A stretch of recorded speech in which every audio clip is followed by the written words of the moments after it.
ہیں پاک پروردگار ان دھڑکنوں کو بھی سنتا ہے اور اس کو جانتا ہے. ہم کیا سوچ رہے ہیں, ہمارے دلوں میں کیا ہے, ان سب چیزوں کو اللہ تبارک و تعالی ان تمام سب چیزوں سے ہر وقت ہر چیز سے اللہ تبارک و تعالیٰ واقف ہے, چاہے وہ چیز دور ہو یا نزدیک ہو, چھپی ہوئی ہو یا ظاہر ہو, آسمانوں میں ہو یا زمینوں میں ہو, پہاڑوں کی چوٹیوں پر ہو یا سمندروں کی تہوں میں رہنے والی وہ چیز ہو. یہ اللہ عز و جل کی شان ہے کہ وہ اپنی تمام مخلوقات سے باخبر ہے اور اس کا وہ علم رکھتا ہے. یہ اللہ کی شان ہے.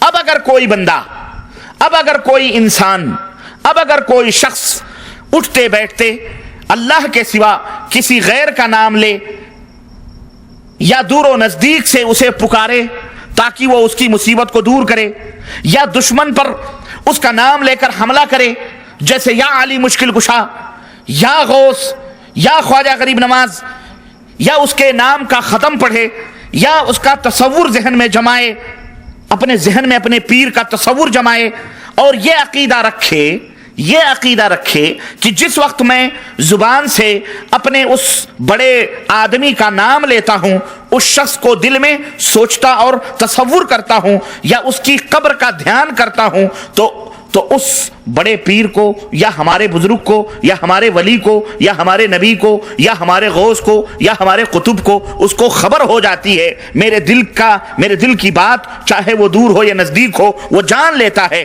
میری کوئی بات اس سے ڈھکی چھپی ہوئی نہیں ہے. میری صحت اور بیماری, میری موت اور زندگی, میری غم اور خوشی, اس کو ان سب کی ہر وقت خبر رہتی ہے. جو بات بھی میری زبان سے نکلتی ہے وہ اسے سن لیتا ہے. میرے دل میں جو خیال پیدا ہوتا ہے میرا پیر اس کو جان لیتا ہے. وہ ولی یا وہ بزرگ یا وہ مزار والا ہمارے دلوں کی دھڑکنوں سے ہمیشہ واقف رہتا ہے. تو ان تمام سب باتوں سے میرے عزیز اگر کوئی شخص عقیدہ رکھتا ہے تو اس سے شرک ثابت ہوتا ہے, اور جو آدمی یہ عقیدہ رکھے وہ اس کی وجہ سے مشرک کہلاتا ہے. اور اس شرک کو شرک فی العلم کہتے ہیں.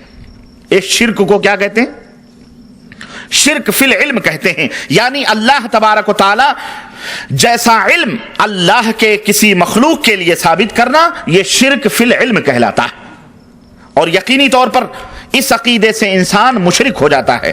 چاہے یہ عقیدہ کسی بڑے سے بڑے انسان کے اندر رکھے, چاہے کسی فرشتے کے اندر رکھے, چاہے کسی نبی مرسل کے اندر رکھے, چاہے کسی پیر, چاہے کسی بزرگ, چاہے کسی دیوی, چاہے کوئی دیوتا, چاہے کسی جن, چاہے کسی بھوت, چاہے کسی پریت کے اندر رکھے, اور چاہے اس نیت سے رکھے کہ یہ جو طاقت و قوت ہے یہ اللہ تعالیٰ نے اسے عطا کیا ہے, اس نیت سے رکھے یا ذاتی نیت سے رکھے, دونوں طریقے سے بہرحال شرک لازم آتا ہے. میرے عزیز, میرے دوست, اسی طرح سے اس دنیا کے اندر تصرف اور اختیار کا مالک کون ہے؟ اللہ عز و جل ہے. یہ صرف اللہ رب العزت کی شان ہے. حکم چلانا اور خواہش سے مارنا, جلانا, پیدا کرنا, غریبی دینا, امیری لانا, تندرستی دینا, بیماری دینا, فتح و شکست دینا, مرادیں پوری کرنا, بلائیں ٹالنا, مشکلات کو دور کرنا, مشکلات میں دستگیری کرنا, اور وقت پڑنے پر مدد کرنا, یہ سب کس کی شان ہے؟ یہ سب اللہ عز و جل کی شان ہے. اللہ وحدہ لا شریک کی یہ شان ہے. کسی مخلوق کی یہ شان نہیں ہے. چاہے وہ مخلوق بڑی سے بڑی کیوں نہ ہو, چاہے وہ کوئی نبی ہی کیوں نہ ہو, چاہے وہ کوئی فرشتہ یا کوئی اور دوسری مخلوق کیوں نہ ہو, اس کی شان یہ نہیں ہو سکتی. یہ صرف اللہ عز و جل کی شان ہے. جس کو چاہتا ہے تخت و سلطنت عطا فرماتا ہے, اور جس کو چاہتا ہے غریب اور فقیر بناتا ہے, جس کو چاہتا ہے موت کے گھاٹ اتارتا ہے, اور جس کو چاہتا ہے عزت و رفعت کی بلندیاں عطا فرماتا ہے. اب اگر کوئی شخص ایسا تصرف اور ایسا اختیار یا ایسی صفت کسی مخلوق کے اندر ثابت کرے, اس سے مرادیں مانگے, اس کے نام کی نظر و نیاز کرے, اس سے منتیں کرے, سماجتیں کرے, یا اس کے نام کی قربانیاں کرے, اور مصیبت کے وقت اس کو پکارے تاکہ وہ اس کی بلائیں ٹال دے, ایسا شخص ایسا عمل کرنے کی وجہ سے کیا ہو جاتا ہے؟ مشرک ہو جاتا ہے. ایسا عمل کرنے کی وجہ سے مشرک ہو جاتا ہے، اور اس کو شرک فی التصرف کہا جاتا ہے، یعنی جس کی طاقت و قوت اللہ کے لیے خاص تھی اس نے وہ طاقت و قوت کسی مخلوق کے اندر تسلیم کر لی، جس کی وجہ سے وہ مشرک ہو جاتا ہے۔ اور یہ تصرف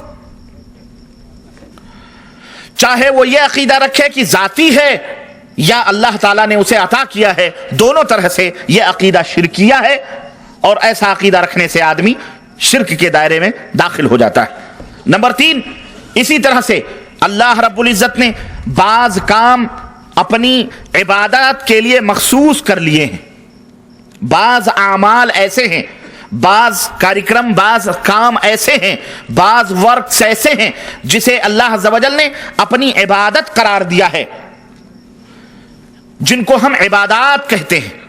مثال کے طور پر سجدہ، یہ کس کے لیے ہے؟ اللہ عز و جل کے لیے۔ رکوع، یہ کس کے لیے ہے؟ اللہ عز و جل کے لیے۔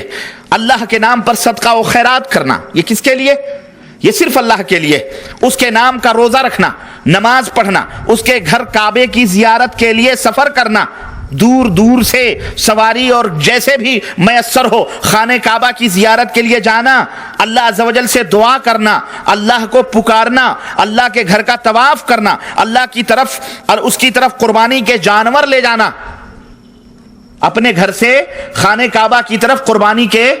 اور ابھی میں بتاؤں گا لوگ کہاں کہاں سے قربانیوں کے جانور کہاں کہاں لے جاتے ہیں، اپنے اپنے ملکوں سے، اپنے اپنے گھروں سے کہاں کہاں قربانیوں کے جانور لے جاتے ہیں۔ وہاں جا کر کعبے میں منتیں ماننا، کعبے پر غلاف چڑھانا، حجر اسود کو چومنا، اس کے گھر میں، اللہ کے گھر میں روشنی کرنا، آب زمزم کو تبرک سمجھ کر پینا۔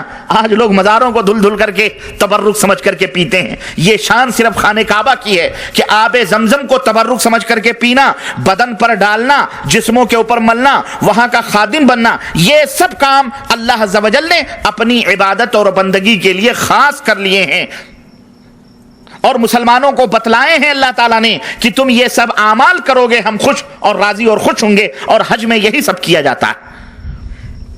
اب اگر کوئی شخص کسی نبی کو، کسی ولی کو، یا کسی فرشتے کو، یا کسی بھوت کو، یا کسی جن کو، یا کسی پریت کو، یا کسی دیوی کو، یا کسی دیوتا کو، یا کسی سچی جھوٹی قبر کو، یا کسی استھان کو، یا کسی تھان کو، یا چلے کو، یا کسی مکان کو، کسی تعزیے کو، کسی نشان کو، کسی چبوترے کو، کسی کے تبرک، کسی کے تبرک اور تابوت کو اگر کوئی شخص سجدہ کرے یا رکوع کرے یا اس کے لیے روزہ رکھے یا چڑھاوا چڑھاوے یا ان کے نام کا جھنڈا لگائے یا جاتے وقت الٹے پاؤں چلے، جاتے وقت الٹے پاؤں چلے، یا قبر کو چومے، یا قبروں یا دیگر مقامات کی زیارت کے لیے دور دور سے سفر کرے، دور دور سے سفر کرے، یا وہاں چراغ جلائے، یا ان کی دیواروں پر غلاف چڑھائے، ان کے مزاروں پر غلاف چڑھائے، قبروں پر غلاف چڑھائے، یا مورچھل جھلے، یا شامیانہ تانے، یا ان کی چوکھٹ کو چومے، یا ان کی سیڑھیوں کو چومے، یا ان سے دعائیں مانگے یا مرادیں مانگے، یا ان کی مجاور بن کر کے خدمت کرے، یا وہاں شیرنی اور بتاچے اور اگر بتیاں لے کر کے جائے، یا بکرے اور مرغے لے کر کے جائے، یا وہاں ڈیگیں وغیرہ لے جا کر کے چڑھائے۔ غرض اس قسم کا کوئی بھی کام اگر انسان جا کر کے کرتا ہے تو اس سے کھلا ہوا شرک لازم آتا ہے، یہ کھلم کھلا یہ شرک ہے۔ اس کو شرک فی العبادت کہتے ہیں۔ اس کو کیا کہتے ہیں؟